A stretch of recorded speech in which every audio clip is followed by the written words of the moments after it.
Myriam Nyansounou, née le 28 mai 1979 à Cotonou. Aînée de 4 enfants dont je suis la seule fille. J'ai grandi au sein du foyer où nos parents nous ont inculqué une bonne éducation dont je suis très fière. Aujourd'hui, je vous relate l'histoire de ma vie que j'ai intitulée l'histoire du lys.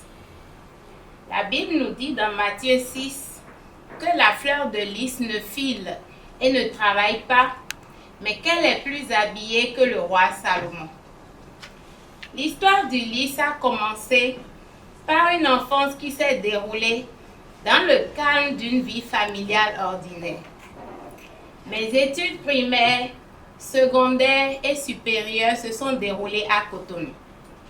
J'ai été une élève puis une étudiante très studieuse et brillante. Je suis sortie de l'université avec un diplôme de technicien supérieur en informatique de gestion, métier que je n'ai exercé que quelques mois avant d'embrasser celui de banquier. J'ai débuté ma carrière chez Ecobank Bénin à l'âge de 22 ans. Après 4 ans dans les opérations locales, j'ai été affectée au commerce international, domaine qui m'a plu et dans lequel je suis en cours de spécialisation aujourd'hui. Ma carrière à Ecobank m'a permis de découvrir mon talent de formateur où j'ai assisté aussi bien les collègues que les clients dans les spécificités du commerce international. Mon talent s'est étendu à l'ensemble du groupe où j'ai été sollicitée pour intervenir dans les filiales. C'est dans ce contexte que j'ai pris goût au voyage en Afrique, dans les pays où se trouve le groupe Ecobank. Mais un jour, j'ai dû partir d'Ecobank pour poursuivre ma carrière et j'ai rejoint la Banque Atlantique depuis septembre 2018. J'aspire à devenir consultant formateur dans le commerce international, reconnu par les banques centrales et les institutions financières africaines.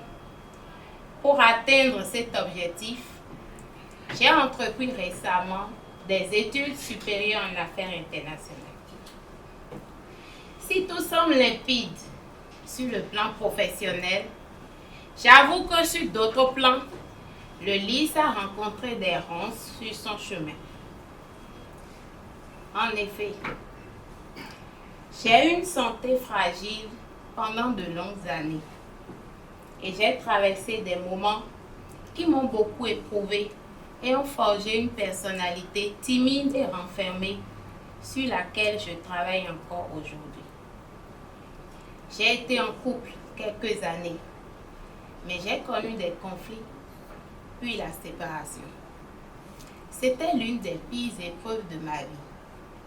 Mais étant croyante, j'ai trouvé la force dans la prière et la confiance en Dieu.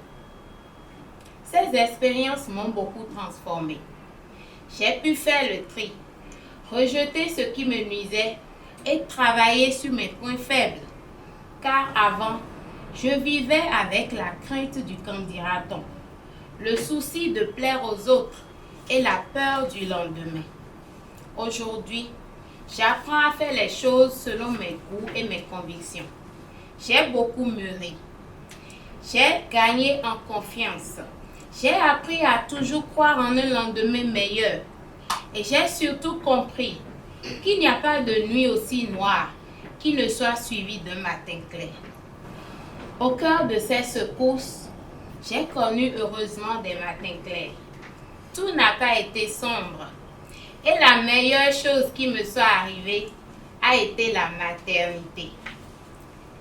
La Providence a eu soin de planter dans ma vie des roses et aussi des violettes. Ainsi, 2 roses embaument au quotidien ma vie. La première, Johanna, symbole de ma joie de vivre. Et la seconde, Serena, symbole de la sérénité à laquelle j'aspire au quotidien. Et qu'en est-il des violettes? Elles sont tout simplement ces personnes extraordinaires que la vie a plantées sur mon chemin et qui ont toujours été là. Elles ont partagé mes joies et dans les peines, elles m'ont soutenue. J'avoue que je me considère comme une privilégiée sur Terre, car de toute ma vie, je n'ai jamais manqué de quelque chose sur le plan financier et matériel. Et c'est pour cela que je m'identifie au Lys des champs qui n'a pas besoin de filer et de travailler avant de resplendir. Dans l'atteinte de mes objectifs de carrière et de développement personnel, j'ai identifié 2 sources indispensables au Lys. L'eau vive, qui est la prise de parole en public, et le soleil rayonnant, qui est le leadership. C'est la recherche de ces 2 sources qui m'a conduite à Toastmasters. Avec vous, je démarre ainsi une nouvelle saison de ma vie, celle qui m'amènera sûrement à m'épanouir autant que la fleur de lys.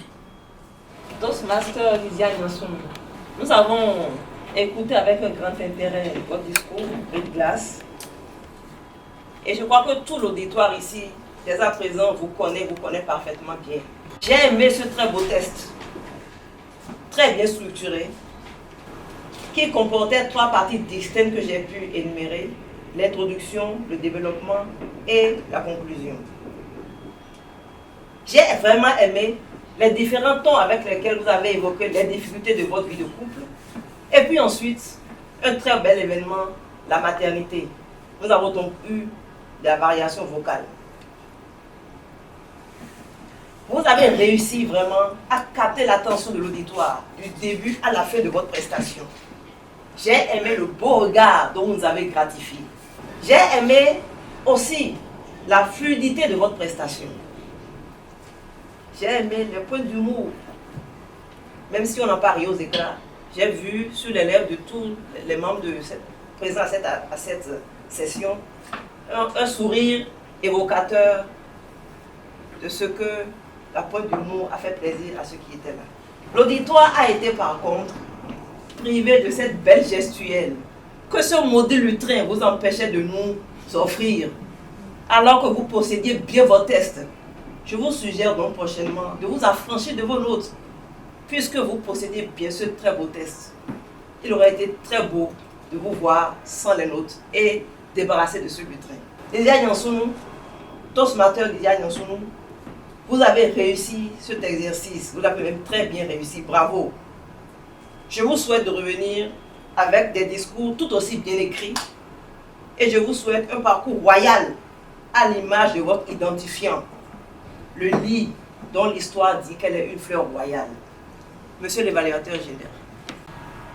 Je voudrais féliciter la présidente Patricia Kodja pour avoir réussi cet exercice avec brio. Pourquoi?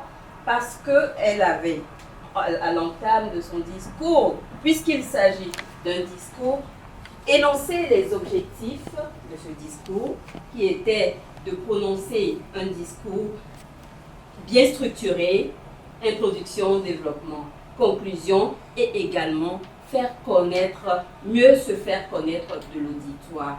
Je parle justement de l'orateur qu'elle devait évaluer. Madame Patricia Kodja. Toastmaster Patricia Kodja. Toastmaster Patricia Kodja. Félicitations parce que les objectifs de ce discours qui vous étaient assignés ont été atteints. Comme je l'ai dit à l'entame de mon propos, vous avez pu noter un développement, une introduction, développement, une conclusion de l'oratrice que vous évaluez. Vous avez également noté les points forts de ce discours en ce qui concerne l'aisance, même si elle était au lutrin et qu'elle ne regardait pas ses notes, elle était à son aise, vous le lui avez signifié. Vous avez également noté, fait noter à l'auditoire qu'elle était une personne résiliente puisqu'elle avait traversé des épreuves et que à la fin, elle est sortie de là avec 2 beaux enfants qui font sa fierté. Vous n'avez pas manqué de faire de petits apports en ce qui concerne son nom, son prénom et de faire une corrélation entre son prénom et sa vie.